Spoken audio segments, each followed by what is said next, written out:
안녕하세요. 건축가의 서재입니다. 오늘은 시험 전 마무리 단계와 시험 당일 주의해야 할 점들에 대해서 말씀드리도록 하겠습니다. 우선 힘든 시험 준비하시느라고 정말 고생 많으셨습니다. 사실 저도 사무실 오픈 준비하느라 정신이 없는데 많은 분들이 시험 전 어떻게 준비해야 하는지 여쭤보셔서 급하게 영상을 만들었습니다. 따로 영상 편집 없이 내용 위주로 설명하려고 합니다. 조금 지루하더라도 제가 시험 준비하면서 느꼈던 부분을 집약해서 설명해 드리도록 하겠습니다. 먼저 시험 전에 가장 피해야 할 것들에 대해서 말씀드리도록 하겠습니다. 시험에 자신이 없을 때에는 시험 직전까지 다른 학원의 문제나 유튜브를 계속 찾아보았습니다. 혹시 내가 모르는 유형이 나올까봐 걱정이 되었고, 다른 자료를 접해본 사람들과 경쟁에서 뒤처지지 않기 위해서 계속 자료를 모으고 훑어보았습니다. 하지만 문제를 제대로 이해하고 푼 것이 아니라 시험지와 답안을 눈으로 익히는 데만 급급했습니다. 이렇게 하면 절대 안 됩니다. 저도 이런 방식으로 준비했던 시험에서는 한 과목도 합격하지 못했습니다. 이 방법 자체가 나쁜 것이 아니라 시기와 그리고 그렇게 하는 방법이 적절하지 않았다는 것입니다. 시험 2주 전까지는 다양한 문제를 접해보는 것이 좋습니다. 다만 눈으로 보는 것이 아니라 실제 시험처럼 직접 풀어보고 오답 노트를 만들면서 진행해야 합니다. 지문 하나하나를 집중해서 분석할 필요까지는 없고, 집중해서 문제를 풀고 틀리는 부분을 확인하고 오답 노트를 만드는 정도면 충분합니다.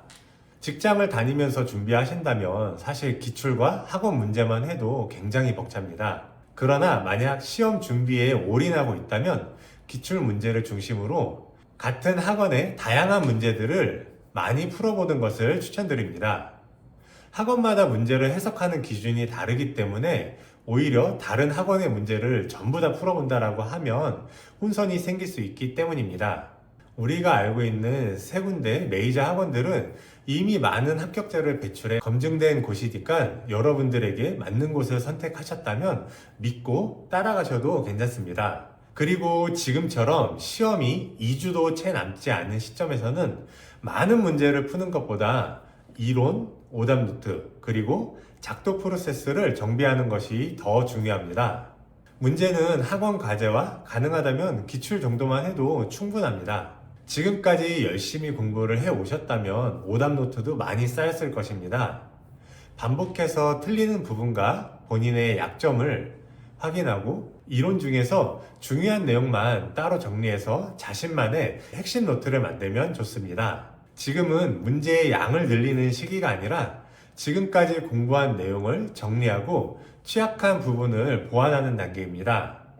또한 작도에서 흔들리는 부분이 없는지 점검해 보시기 바랍니다. 최악의 상황에서도 완도할 수 있도록 시간 배분하는 연습을 하고 어떤 디테일을 포기하고 채점 요소가 큰 것을 표현해야 할지 과목별 전략을 세우는 것도 큰 도움이 됩니다. 만약에 이런 부분을 어떻게 해야 할지 좀 감이 안 잡히신다면 2교시는 제가 40분에서 50분 작도하는 방법을 영상으로 올려드렸고 3교시는 시간대별 작도 프로세스 영상도 올려두었으니 참고하시면 됩니다.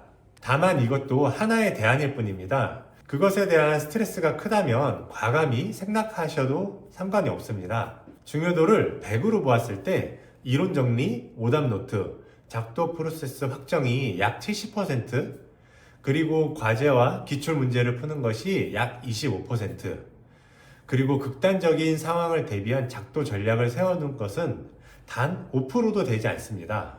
95%가 준비된 뒤에 마지막 5%를 채우는 것이지 95%가 준비되지 않는 상황에서 그 5%만 붙잡을 필요는 없습니다. 건축사 시험 합격률이 5에서 10%입니다. 합격하는 수험생들은 각자 자신만의 방법으로 95%의 실력을 만듭니다. 그 실력이 준비되지 않는 상태에서 요령만 익혀 합격하기는 어렵습니다. 기본 실력이 갖춰진 뒤에야 그 5%의 전략이 빛을 발하는 순간입니다. 이제 시험이 일주일 남았다면 새로운 문제는 마지막 학원 과제로 내어준 한 문제 정도만 푸는 것을 추천드립니다.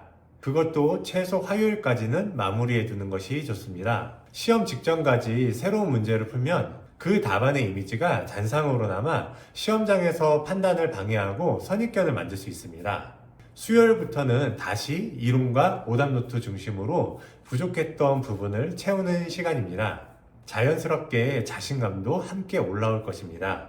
평면은 그동안 내가 풀었던 문제 중에 제일 자신 있고 제대로 이해하고 프로세스에 맞게 풀었던 문제 위주로 다시 풀면서 올바르게 풀어가는 느낌을 다시 상기시키는 것이 도움이 됩니다.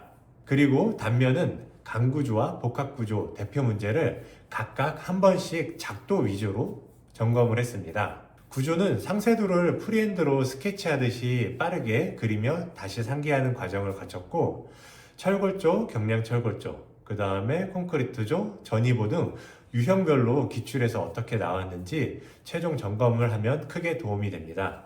저는 시험이 있는 주 마지막 월요일, 화요일은 퇴근 후에 공부를 했고, 장시간 집중이 필요한 이론 점검 및 오답노트 마무리는 쓰지 않았던 휴가를 몰아서 시험 직전에 3일을 사용했습니다. 금요일에는 9시부터 오후 4시까지 학원 자습실에서 각 과목별 최종 작도를 한 번씩 하면서 최종 프로세스를 몸으로 익히면서 흐름을 기억하면 됩니다. 반대로 여러 문제를 계속 접하면 잔상이 남고 사고의 범위가 오히려 좁아질 수 있습니다. 비슷한 유형이 나오면 행운일 수는 있지만 그 운보다 내가 그동안 치열하게 준비했던 과정을 믿는 편이 훨씬 더 좋다고 생각합니다. 그리고 집으로 돌아와서는 가볍게 산책하고 가족과 대화를 나누면서 긴장을 풀었던 것이 도움이 되었습니다. 이론, 오답노트, 작도 프로세스는 이미 정리된 상태이므로 과목당 20분 정도만 확인하면 충분합니다. 마지막으로 준비물을 다시 점검하면 끝이 납니다. 그리고 저는 전날 밤 10시에 취침을 했습니다. 잠이 오지 않을 것을 대비해서 반신욕을 하고 잔잔한 음악을 들으니 비교적 쉽게 잠들 수 있었습니다. 그리고 이제 다음날 시험을 보러 가면 됩니다. 제가 총 4번의 시험을 보면서 시험장에서 체득한 팁들을 빠르게 정리해서 3월 2일 전까지는 업로드하도록 하겠습니다. 건강관리 꼭 잘 하셔서 이번 시험에서 정말 원 없이 그리고 좋은 결과를 각각 가져오셨으면 좋을 것 같습니다. 감사합니다. 화이팅!